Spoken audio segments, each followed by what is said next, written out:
Hello నా మీ పేరు? నా పేరు గంగాధర్. ఏపీలో ఎన్ని ఎలక్షన్స్ వస్తున్నాయి కదా, ఇప్పుడు ఏ పార్టీ అధికారంలోకి వస్తుంది అనుకుంటున్నారు? జగన్ పార్టీ. జగన్ ఎందుకు జగన్ వస్తాడు అనుకుంటున్నారు? అభివృద్ధి చేస్తుండు కదా.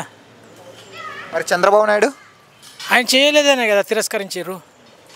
ఇప్పుడు జగన్ ప్రభుత్వం మీద వ్యతిరేకత పెరిగింది అంటున్నారు. ఈసారి జగన్ రాడు, చంద్రబాబు పవన్ కళ్యాణ్ వస్తారంటున్నారు. పోయినసారి కూడా అలాగే అన్నారు, కానీ జగన్ వచ్చిండు కదా. అంటే ఇప్పుడు పవన్ కళ్యాణ్ చంద్రబాబు కలిసి రావడం కరెక్ట్ అంటారా, లేక సింగిల్గా వస్తే బెటర్ వాళ్ళు? పవన్ కళ్యాణ్ అంటే నేను ఆయనకు వీరాభిమాన్ని, కానీ రాజకీయంలో అంతా ఇంకా ఆయన పుంజుకోలేదు.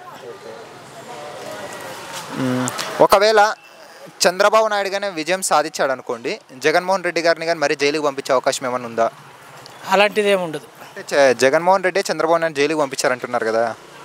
అలాగైతే జగన్మోహన్ రెడ్డి కూడా జైలుకి పోయింది కదా, మరి ఈయనే పంపించిండా చంద్రబాబు? సంక్షేమ పథకాలు ఇస్తున్నాడు కదా జగన్మోహన్ రెడ్డి, అవన్నీ కరెక్ట్ కాదు, ఇవ్వకూడదు అంటున్నారు. మీరేమంటారు? చంద్రబాబు కూడా ఇచ్చిండు కదా, ఆయన ఇచ్చిండనే ఈయన ఇస్తున్నాడు. అంటే సంక్షేమ పథకాలు ఇవ్వడం వల్ల ప్రజలు సోమరులు అవుతున్నారు, పని చేయట్లేదు ఏమి, అలాగే నిత్యావసర వస్తువుల మీద కానీ రేట్లు అన్నీ పెరిగిపోతున్నాయి అంటున్నారు. అది సెంట్రల్లో మన ఒక్క రాష్ట్రంలో పెరగట్లేదు కదా, ప్రతి చోట ప్రతి రాష్ట్రంలో పెరుగుతుంది. ఒక విషయం అయితే జగన్ గారు ఒక తప్పు చేశారు, ఏంటంటే మద్యపాన నిషేధం చేస్తామన్నట్టు చేయలేదు. ఆ ఉన్న లిక్కర్లు కూడా తీసేసి వాళ్ళ బ్రాండ్ అమ్ముతున్నారు, అదైతే కరెక్ట్ కాదు. అలాగే జగన్మోహన్ రెడ్డి గారు కానీ క్యాంటీన్ ఇంతకుముందు చంద్రబాబు నాయుడు అన్నా క్యాంటీన్ అని పెట్టారు, జగన్మోహన్ రెడ్డి గారు అధికారంలోకి రాగానే తీసేశారు. ఎంతవరకు కరెక్ట్ అంటారు? అంటే 5 రూపాయల భోజనం తీసేయడం పట్ల మీరు ఏమంటారు? అదైతే అసంతృప్తినే కలిగిస్తుంది, ఎవరైనా ప్రజలమే కదా. పవన్ కళ్యాణ్ గారి గురించి ఏమంటారు? Hero, super hero. రాజకీయాలకు పనికి వస్తాడా పనికిరాడా పవన్ కళ్యాణ్? పనికిరాడు, ఆవేశం తగ్గించుకోవాలి. ఊగిపోతే చెప్పాలనుకునే చెప్పాలి, స్పష్టంగా నమ్మకం కలిగించాలి. ఆయన గెలిచి అసెంబ్లీలో ఏదన్నా కరెక్ట్ గట్టిగా నిల్చొని ప్రజల పక్షాన ఏదైనా సాధిస్తే అప్పుడు ఆలోచిస్తారు ప్రజలు. సింగిల్గా వస్తే బెటర్ అంటారు, చంద్రబాబు నాయుడుతో పొత్తు పెట్టుకోకుండా. అనవసరం కదా అది. ఇప్పుడు షర్మిల గారు కానీ వచ్చారు కాంగ్రెస్ పార్టీ తరఫున, అన్నకి పోటీగా వచ్చారు. ఎంతవరకు కాంగ్రెస్ పార్టీ విజయం సాధించే అవకాశం ఉంది? ఆమె తెలంగాణలో కూడా తిరిగి మళ్ళీ ఆంధ్రాకి వెళ్ళింది, ఇక్కడ పోటీ చేస్తాననేది. ఒక్క సీటు కూడా పోటీ చేయలేదు, ఆ పార్టీనే కాంగ్రెస్లో కలిపేసింది. ఇప్పుడు మళ్ళీ అక్కడికి వెళ్ళి కాంగ్రెస్ పార్టీ పగ్గాలు చేపట్టింది. ఆల్రెడీ తరిమి కొట్టారు కదా ఆంధ్రాలో కాంగ్రెస్ పార్టీని, ఇంకా రాదు ఎవరు వచ్చినా.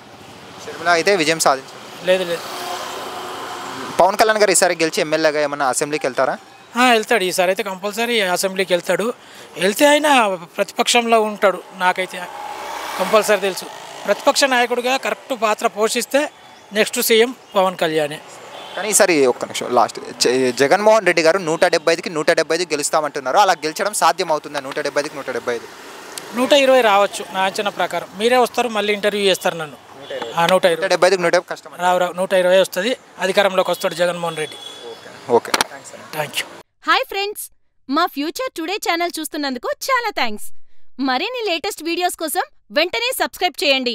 అలాగే ఈ బెల్ని కూడా రింగ్ చేసేయండి. మా లేటెస్ట్ వీడియోస్ నోటిఫికేషన్స్ అన్నీ మీ మొబైల్లో వస్తాయి. మా వీడియోస్ మీకు నచ్చితే లైక్ చేయండి, షేర్ చేయండి, నచ్చకపోతే కామెంట్ చేయండి.